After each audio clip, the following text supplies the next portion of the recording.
आज जिस सफ़र पर मैं आपको लेके जाने वाला हूँ, वो बहुत ही अहम सफ़र है और निहायत मुनफ़रिद भी। और उसकी शुरुआत होती है पेशावर से। और पेशावर से आगे जो है, एक मुनफ़रिद किस्म की दुनिया शुरू होती है। एक पहाड़ी सिलसिला शुरू होता है, एक माउंटेन रेंज शुरू होती है, जो कि बेसिकली एक ट्रेड हब है, जिसके थ्रू जो है इंडियन सबकॉन्टिनेंट और सेंट्रल एशिया के अंदर होने वाली ट्रेड जो है, इसी रूट के थ्रू होती है। उस जगह का नाम है Khyber. Khyber pass is considered one of the most famous mountain passes in the world. और ये जगह फेमस होने के साथ-साथ नहायत ही दिलकश और खूबसूरत है। और इसके चारों तरफ में जो पहाड़ है, ये खूबसूरत मंजर पेश करते हैं और यहाँ इंसान जाके बिल्कुल खो सा जाता है। नॉर्दर्न एरियाज तो आप लोग जाते ही होंगे, लेकिन ये जगह भी उससे कम नहीं है। हाँ, ये आप ज़रूर कह सकते हैं कि यहाँ की वादियाँ जो है, यहाँ के जो पहाड़ है, थोड़े से खुश्क नज़र आते हैं, लेकिन वो भी सिर्फ बारिश होने की देर है। यहाँ ग्रीनरी उरूज पर होती है। अगर आप खैबर की हिस्ट्री की बात करें, तो यहाँ की हिस्ट्री बहुत ही रिच है। जैसा कि इंडस वैली सिविलाइजेशन, और ये रास्ता लंडी कोटल से होता हुआ टोरखम बॉर्डर तक जाता है। Khyber pass has witnessed the footsteps of countless conquerors, traders and travellers throughout the history. अगर हम लुब्बे लुबाब की बात करें तो इस जगह से काफ़ी सारे Mughal emperors, Alexander the great, Changez Khan होके गुजरे हैं। और सिर्फ यही नहीं, ये माउंटेन पास एक फेमस रूट रह चुका है for facilitating trade and cultural exchange between west and east. तो इस जगह की बहुत बड़ी वक़्त है और बहुत ज़्यादा अहमियत है।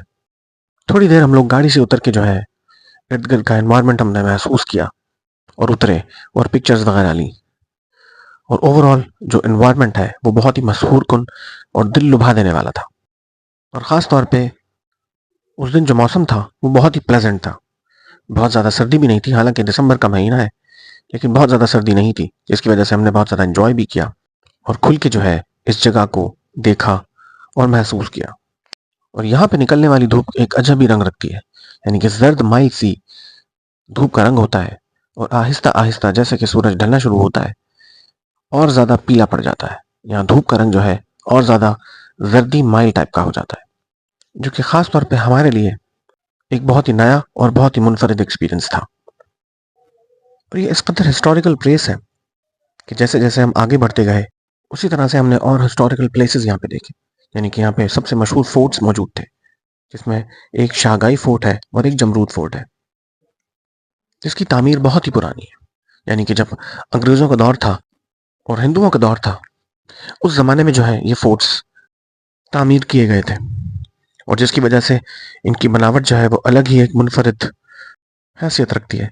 और जैसे-जैसे इस जर्नी में हम आगे बढ़ रहे थे, उसी तरह से हमारे एक्साइटमेंट का लेवल जो है और ज़्यादा बढ़ता जा रहा था और भूख जो है वो भी अपने उरूज पर थी। क्योंकि ज़ाहिर-सी बात है, इस तरह के ट्रैवल में आपको उमूमन भूख लग जाती है, क्योंकि आप एक मखसूस हाइट पर होते हैं समंदर की सतह से। और यहाँ की आबो-हवा की फ्रेशनेस का अंदाज़ा आप इस बात से लगा सकते हैं कि जैसे हम साँस भर रहे थे, तो साँस लेने में बहुत ही एक फ्रेशनेस और ताज़गी-सी महसूस हो रही थी, जो कि हर जगह नहीं होती है। उसकी सबसे बड़ी वजह ये है, क्योंकि यहाँ पे बिल्कुल भी पॉल्यूशन नहीं है और आबो-हवा बिल्कुल साफ-सुथरी और नीट एंड क्लीन है।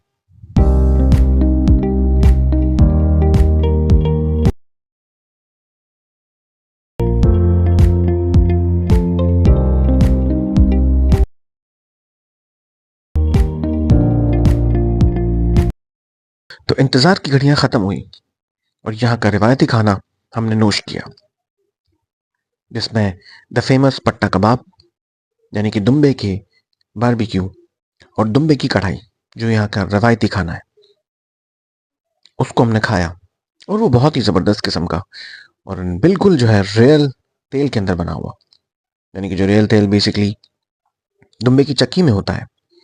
अल्लाह ताला ने इतनी बड़ी इफ़ादियत रखी है इसके अंदर कि उसके ही तेल में बना हुआ ये पट्टा कबाब और दुम्बा कढ़ाई थी, जो कि अलग ही मज़ा दे रही थी और पेट पे बिल्कुल भी भारी नहीं थी। यूजुअली शहरों में आपको इस तरह का रिवायती खाना खाना बहुत ही मुश्किल से मिलता है। तो ये एक बहुत ही नया और मुनफरिद एक्सपीरियंस था कि हमने वहीं का एक रिवायती खाना जो है खाया। आहिस्ता-आहिस्ता दिन ढलता जा रहा था और धूप का रंग जर्द माइल होता जा रहा था। और जैसे जैसे ये जर्द माइल धूप जो है घरों पे, कच्चे मकानों पे पड़ रही थी, तो मंजर को और ज़्यादा दिलकश बना रही थी। उमूमन इसी तरह की जगहों पर आकर इंसान अपनी तबीयत में बहुत ही ठहराव महसूस करता है, और यही कुछ हमारे साथ भी हो रहा था। अपनी तबीयत में इस कदर ठहराव महसूस मैं कर रहा था कि वो मैं आपको बता नहीं सकता। ऐसा लग रहा था कि वक्त जो है थम सा गया है, और इन्हीं वादियों के अंदर जो है जहन बिल्कुल महव हो चुका था। वाकई हमेशा इस तरह से ही होता है कि अगर आप किसी अच्छी खूबसूरत जगह पे जाएं घूमने फिरने के लिए, तो वहाँ से वापसी का रास्ता जो है ज़रा मुश्किल ही होता है, और वहाँ से आने का बिल्कुल भी दिल नहीं करता, क्योंकि शहर की मसरूफियत, शहर की जो है बिज़ी लाइफ इंसान को इतना ज़्यादा ऑक्यूपाइड कर देती है कि वो इन नज़ारों को, इन खूबसूरत मनाजिर को एंजॉय ही नहीं कर सकता। और ऑब्वियसली से बात है, जब वहाँ से छुटकारा हासिल होता है और बंदा इस तरह की किसी जगह पे निकलता है, वहाँ से वापस आने का बिल्कुल भी दिल नहीं कर रहा होता। उसकी सबसे बड़ी वजह यही होती है कि हमारी ओवरऑल ज़िंदगी जो है, ओवरऑल लाइफ इतनी ज़्यादा ऑक्यूपाइड हो चुकी है आजकल की मसरूफियत में, कि इस मसरूफ़ लाइफ से कतई ताल्लुकी करना बहुत ही मुश्किल काम है। लेकिन इस भागम दौड़ में, इस मसरूफियत में अपने आप के लिए टाइम निकालना, अपने आप को टाइम देना, ये भी बहुत ज़रूरी है। और इस तरह की एक्टिविटीज़ से आपकी सेहत भी अच्छी होती है, और घूमना फिरना हमेशा से जो है आपके लिए लर्निंग एक्सपीरियंस भी बहुत अच्छा होता है। तो जब भी लाइफ आपको मौका फराहम करे, तो अपने लिए टाइम ज़रूर निकालें। क्या ही खूबसूरत समा था खैबर का। बिल्कुल नीला आसमान, जर्दी माइल धूप और हल्की सी ठंडी ठंडी सी हवा माहौल को और ज़्यादा मसहूर कुन बना रही थी। पाकिस्तान किसी से भी कम नहीं है। यहाँ पर एक से एक तफरीह के मकामात मौजूद हैं।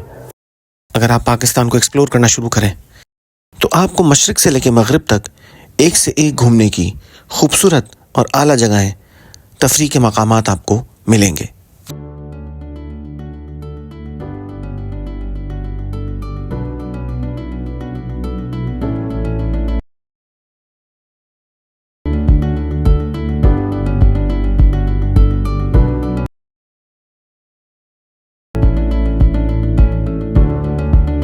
मैं वैसे ये सोच रहा था कि क्या ही खूबसूरत मंजर होता होगा जब यहाँ बारिश होती होगी। पहाड़ जो है कितने खूबसूरत हो जाते होंगे, ग्रीनरी और हरियाली जो है चारों तरफ पहाड़ों को ओढ़ लेती होगी, और क्या ही मुनफरिद जो है समा होता होगा। Wow, what a beautiful place.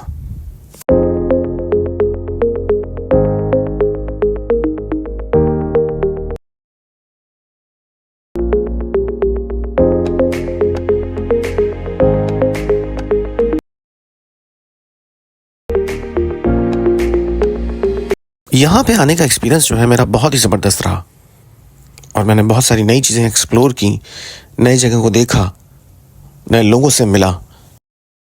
घूमना फिरना लर्निंग का जो है एक बहुत बड़ा स्टेज होता है। घूमने फिरने से इंसान की जो नॉलेज बढ़ती है, उसका कोई कंपैरिजन नहीं होता। उसकी वजह ये होती है, आप प्रैक्टिकली जो है चीज़ों का एक्सपीरियंस करते हो, जिसकी वजह से आपके सामने जो है हिस्ट्री अनफोल्ड होती है। बहुत सारे हक़ाइक़ के बारे में आपको पता चलता है, आपके दिमाग के दरीचे खुलते हैं, और आप पुरानी बातों को अनलर्न करते हैं, और नए एक्सपीरियंस से आप नई चीज़ें सीखते हैं।